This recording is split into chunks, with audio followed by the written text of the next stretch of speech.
first story I picked is The Shining Pyramid by Arthur Machen, which was published in 1895 in, I believe, Unknown World magazine. It was its first publication. It was subsequently reprinted and republished in other volumes. And Arthur Machen, he grew up, he spent his childhood in Wales, in Caerleon, or very near Caerleon. So he was aware of all the archaeological excavations occurring.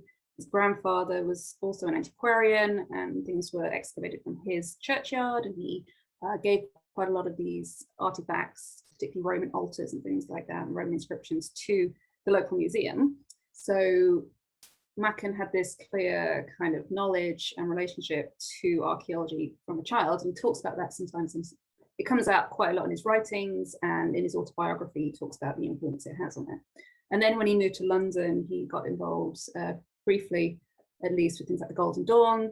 He worked for an occult book publisher and put together a catalogue called Archaeology and the Occult, or Books of Archaeology and the Occult, and things like that. So these ideas kind of come through quite clearly, particularly in his early works. And this is one of his earliest ones. And it's set in the west of England, possibly Wales, I'm not 100% sure, but it's a very kind of remote area. It talks about ancient woods and wild hills and things like that. And it follows two gentlemen, Vaughan and Dyson, who actually appear in quite a lot of Machen's stories. So you've got this thread that links this story to some of his other ones as well.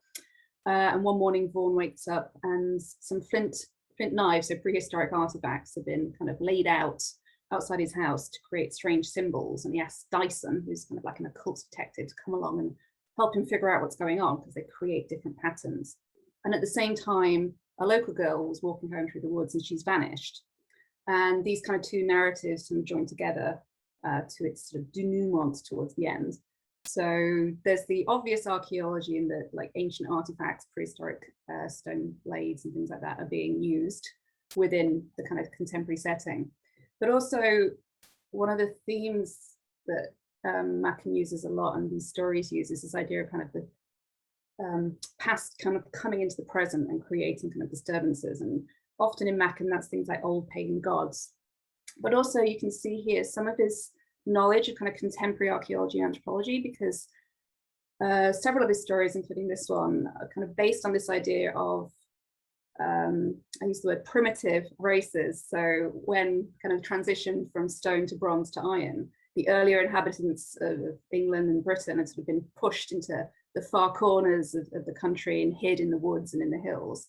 And people like David McRitchie, who was writing in the 1890s, kind of put forward this idea as a theory as to kind of the fact that there was perhaps these earlier races of people who still lived in the country. So that comes to play quite clearly in the story. And obviously I don't want to spoil it too much, but so there's this kind of clear knowledge of archaeology and contemporary theories in archaeology and anthropology that come through in this story. And it also connects to some of his other stories as well. And hopefully you'll enjoy it.